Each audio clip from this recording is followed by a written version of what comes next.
Hello welcome दोस्तों, स्वागत करता हूँ फिर से आप सब खुद के अपने इस चैनल में। तो जिस वीडियो के हम डिटेल्स में बात करेंगे वजीरेक्स के बारे में। तो बहुत सारे लोगों का रिक्वेस्ट आ रहा था कि वजीरेक्स के ऊपर हमें अपडेट प्रोवाइड करो। तो वजीरेक्स के ऊपर पूरा डिटेल्स में डिस्कस करेंगे और बात करेंगे कि एक्जैक्टली नेक्स्ट हमें मार्केट में क्या मूवमेंट देखने को मिलेगा। इस टाइम पे अगर आप देखोगे तो जितने भी ऑल्ट कॉइन्स को आप देख लो, हर एक ऑल्ट पे ही हमें ड्रॉप डाउन देखने को मिल रहा है। और यहाँ पर बीटीसी की अगर हम बात करें तो बीटीसी में भी हमें ज़्यादातर फॉल देखने को मिला है। तो इसके पीछे क्या रीज़न था, क्यों ड्रॉप डाउन हुई है, उसके ऊपर हमने डिटेल्स में पहले भी वीडियोस के ऊपर डिस्कस करके रखा हुआ है। बाकी इस वीडियो के ऊपर पूरा इसके ऊपर नहीं जाएंगे। बाकी आप में से जितने भी लोग अब इस टाइम पे पैनिक हो रहे हो या फिर अगर आप पैनिक सेलिंग कर रहे हो तो मैं आप सबको यही रिकमेंड करूँगा। मैं कोई भी फाइनेंशियल एडवाइज़र नहीं हूँ, मैं अपने ओपिनियन के हिसाब से मैं आपको यही रिकमेंड कर सकता हूँ कि अगर आपका स्पॉट में बाइंग है किसी भी चीज़ का तो मेरे हिसाब से लॉस में सेल करने से अच्छा है कि आप थोड़ा वेट ही कर लो। बाकी अगर आप करना चाहते हो तो it's totally up to you. और अभी इस टाइम पे नेक्स्ट बीटीसी में क्या मूवमेंट होगी तो उसके ऊपर पूरा डिटेल्स में हम यहाँ पर डिस्कस कर लेते हैं क्विकली। तो इस टाइम पे अगर आप देखोगे तो बीटीसी में हमें फॉल देखने को मिला है। Like the price hit around 49,200 के आसपास आया। एंड अब इस टाइम पे right now the price is near around 49,800। तो यहाँ से ना हम थोड़ा ऊपर की तरफ ही मूव कर सकते हो, which will be around this particular zone 52,800 and later on you can expect कि हमें प्राइस में कुछ इस तरीके का मूवमेंट देखने को मिले, विच विल बी अराउंड 62,000 63,000 के आसपास भी हम वापस इजीली आ सकते हैं। ठीक है, तो बीटीसी के लिए ना अभी इस टाइम पे फिलहाल के लिए बस यही मैं अपना एक्सपेक्टेशन रख रहा हूँ बीटीसी से। बाकी आपका जो भी एक्सपेक्टेशन है वो आप मुझे कमेंट सेक्शन में ज़रूर से बताना। एंड लास्ट टाइम भी मैंने आपको बताया था एंड अगेन मैं आपको यही बता रहा हूँ कि जितने भी चैनल्स में आप कॉइन से रिकमेंडेशन देखते हो, बहुत सारे कॉइन से डेली बेसिस में मार्केट में लॉन्च होते हैं बेस्ड ऑन अदर्स रिकमेंडेशन। अगर आप उसके बेसिस पे अपना पैसे लगाते हो किसी भी ऑल्ट के ऊपर, उससे पहले आप अपने एंड से भी एक बार रिसर्च ज़रूर से करना। और मैं जो चीज़ें आपको वीडियोस के ऊपर बताता हूँ तो आई डोंट थिंक सो कि कोई भी आपको ऐसे चीज़ें बताएगा। लास्ट वीडियो में भी मैंने आपको बताया था कि कॉइन्स जो भी अभी इस टाइम पे मार्केट में आ रहे उनको एक्सचेंजेस लिस्ट करने के लिए ना पूरा इंटरेस्टेड है। अगर जो भी कॉइन बना हुआ है, लेट सपोज कि यहाँ पर हमने एक कॉइन बनाई टी बोल के, तो इस पार्टिकुलर कॉइन को ना हर एक एक्सचेंज इसको लिस्ट करने की कोशिश करेगा। रीज़न बिंग जो कॉइन होगा वो अगर एक्सचेंज को पैसे देगा ना कि लिस्ट करने के लिए कि आप मुझे इतना पैसे दे दो, मैं अपना जो भी एक्सचेंज है उसके ऊपर आपको लिस्ट कर दूंगा। तो बेस्ड ऑन दिस क्या होता है कि एग्जैक्टली अगर पैसा ज़्यादा है, जो भी जिसने भी कॉइन बनाया है वो अगर पैसे ज़्यादा दे देता है एक्सचेंज को तो एक्सचेंज उसको इजीली लिस्ट कर देते हैं। तो अब में से जितने भी लोग ये सोचते हो ना कि एक्सचेंजेस देखती है कि एग्जैक्टली ये कॉइन कैसा है, कैसा उसका काम है, तो ऐसा बिल्कुल भी नहीं है। जो भी ज़्यादा पैसा देगा उसको ही जाके वो अपने एक्सचेंज के ऊपर लिस्ट करेंगे। तो इसके लिए बेटर यही रहेगा कि अब इस टाइम पे इन चीज़ों के ऊपर ना पड़े। और जितने भी लोग यहाँ पर ऐसे सोचते हैं कि इस फलाना कॉइन में हम पैसे लगा देते हैं क्योंकि इस पार्टिकुलर यूट्यूबर ने हमें बताया कि ये बहुत ज़्यादा ऊपर जाएगा या फिर इसमें ऐसा कुछ होगा, तो मेरे हिसाब से ना जो भी यूट्यूबर्स अभी इस टाइम पे फिलहाल के लिए जो भी यूट्यूबर्स आपको डेली बेसिस में नए नए कॉइन्स का रिकमेंडेशन देते हैं ना, तो वो होता है पेड प्रमोशन। यानी कि जो जिसने भी कॉइन बनाया है वो उनको अच्छा खासा पैसा देता है and based on those money वो आपको बताते हैं कि एग्जैक्टली ये कॉइन आप बाई कर लो। ठीक है, तो बाकी ये पेड प्रमोशंस होते हैं। आप में से जितने भी लोग ये चीज़ बहुत जल्द समझोगे ना वो आपके लिए ज़्यादा बेहतर रहेगा।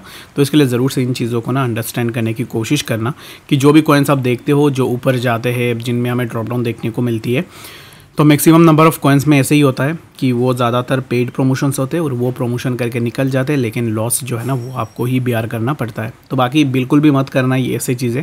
जब भी आप पैसे लगाने जाओ अपने एंड से भी एक बार रिसर्च करो कि एग्जैक्टली इस चीज़ में आपको पैसे लगानी चाहिए या नहीं, उसके बाद जाके ही आप अपना डिसीजन को बनाना। ठीक है, तो बात करते हैं अभी इस टाइम पे वजीरेक्स के बारे में कि एग्जैक्टली वजीरेक्स में क्या अभी इस टाइम पे अपडेट निकल के आ रही है। बहुत सारे लोग मुझे पूछते हैं कि वजीरेक्स के ऊपर अपडेट्स हमें दो। अभी इस टाइम पे राइट नाउ जितने भी लोगों का ये क्वेश्चन है कि विड्रॉल एंड डिपॉजिट कब स्टार्ट होगी।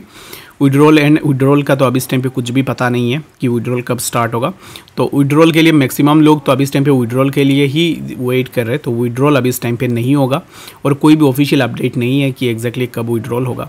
और विड्रॉल क्यों देगा वो अभी इस टाइम पे वो मुझे बताओ, क्योंकि फंड हैक हुआ है जस्ट बिकॉज ऑफ वजीरेक्स। उसकी गलती के कारण फंड हैक हुई है, बट अभी इस टाइम पे जो यूज़र का फंड है उसको स्टॉक करके रखा हुआ है। रीज़न बिंग अगर आप में से सभी लोग जाके अपना विड्रॉ करने लग जाओगे तो एक्सचेंज के पास कुछ रहेगा नहीं कि अपने आप को डिफेंड करने के लिए, इन द सेंस कि मान लो कि आपका यहाँ पर $1,000 वजीरेक्स में फंसा हुआ है। ठीक है, तो इस $1000 से क्या होगा कि वो अब इस टाइम पे उन पार्टिकुलर टोकन को ना किसी एक पार्टिकुलर कॉइन के ऊपर इन्वेस्ट कर भी सकता है, वहाँ से एक अच्छा सा प्रॉफिट भी निकल सकता है जो कि लॉस रिकवर करने के लिए।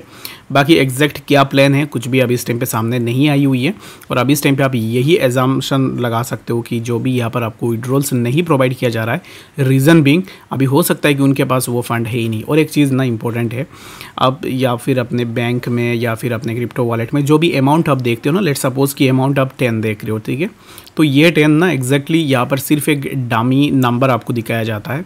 हो सकता है कि बैकग्राउंड में ये जो 10 है ना, ये 10 है ही नहीं उनके पास, क्योंकि जब भी आप विड्रॉल का रिक्वेस्ट करते हो दैट मीन्स कि वो कोई ना कोई से आपका जो भी पैसे विड्रॉल होते हैं वो पैसे जुगाड़ करके देते हैं। तो ऐसा नहीं होता है कि एक्सचेंज के पास हमेशा जो है ये पैसे आपके पास ही पड़ा रहता है, क्योंकि इनके पास तो होगा ही नहीं, क्योंकि ऑलरेडी हैक हो चुका है। और बाकी अब इस टाइम पे निश्चल का जो अपडेट है, रिसेंट अपडेट उसने दिया है, we are working on solutions, need more time, will continue to provide updates, working on some tangible updates soon. और ये जो टेंजेबल अपडेट्स हैं इसके ऊपर हम बहुत पहले से सुन के आ रहे हैं, तो अभी इस टाइम पे वेट ही हमें करना पड़ेगा। एंड मैं अगेन आप सबको ना यही रिक्वेस्ट करूँगा, please don't go to use slang on anyone. अगर आप निश्चल को भी जाके अपने उसके कमेंट में गाली देते हो तो इसमें ना निश्चल का कुछ भी नहीं होगा। और ये जो चीज़ है ना, ये बहुत बुरी चीज़ है किसी को गाली देना। अगर आपका पैसा गया है तो उसके लिए आप क्वेश्चन पूछो, जो भी यहाँ पर फॉर्मल वे में क्वेश्चन पूछा जा सकता है वो पूछो, गाली किसी को मत दो, ठीक है। बाकी अगर आप गाली गलौज करते हो किसी को तो ये आपके खुद की कैरेक्टर के ऊपर बात आएगी कि एग्जैक्टली आप कैसे इंसान हो। बाकी लॉस हुई है, मेरा भी लॉस हुई है, इट डजंट मीन मैं जाके किसी को गाली दे दूँ। मैंने लास्ट कॉमेंट में मैंने देखा था कि कुछ लोग ऐसे थे जो यहाँ पर गाली गलौज कर रहे थे कॉमेंट सेक्शन के ऊपर, ऐसा मत करो। बाकी आपका जो भी क्वेश्चन है ना उसके ऊपर अपना जो क्वेश्चन है उसको रेज करो, उनको बताओ कि एग्जैक्टली हमारा पैसा कहाँ है, कब तक हमें पैसे मिलेंगे। सिमिलर काइंड ऑफ क्वेश्चंस आप रेज कर सकते हो instead of giving anyone A slang. तो बाकी अभी इस टाइम पे यही अपडेट है, कोई भी विड्रॉल का कुछ भी आता पता है नहीं, और अभी इस टाइम पे हमें वेट भी करना पड़ेगा। बाकी अपना ADY को जाके भी ज़रूर से फॉलो कर सकते हो, वो भी अभी इस टाइम पे इस चीज़ को लेकर बहुत ज़्यादा बात भी कर रहे हैं। आदित्य सिंह यही है उनका ट्विटर हैंडल, तो उनको जाके आप ज़रूर से फॉलो कर लेना। मुझे ना क्रिप्टो इंडस्ट्री में ये आदित्य सिंह ये मुझे बहुत सही लगते हैं और उनको मैं बहुत पहले से देख के आ रहा हूँ। काइंड ऑफ आप एक बोल सकते हो कि काइंड ऑफ एक मोटिवेशन है मेरे लिए। तो बाकी आप उनको जाके भी ज़रूर से फॉलो कर लेना, ताकि वो भी आपको अपडेट्स जो है ना प्रोवाइड करते रहेंगे। और मैं भी यहाँ पर उनसे ही अपडेट्स वगैरह देख ही रहा हूँ, तो इसके लिए मैं आप सबको यही रिकमेंड करूँगा, आप जाके इनको भी फॉलो कर सकते हो, ठीक है। तो बाकी इस वीडियो के लिए फिलहाल इतने, मिलते हैं नेक्स्ट अपडेट्स के साथ, तब तक के लिए गुड बाय।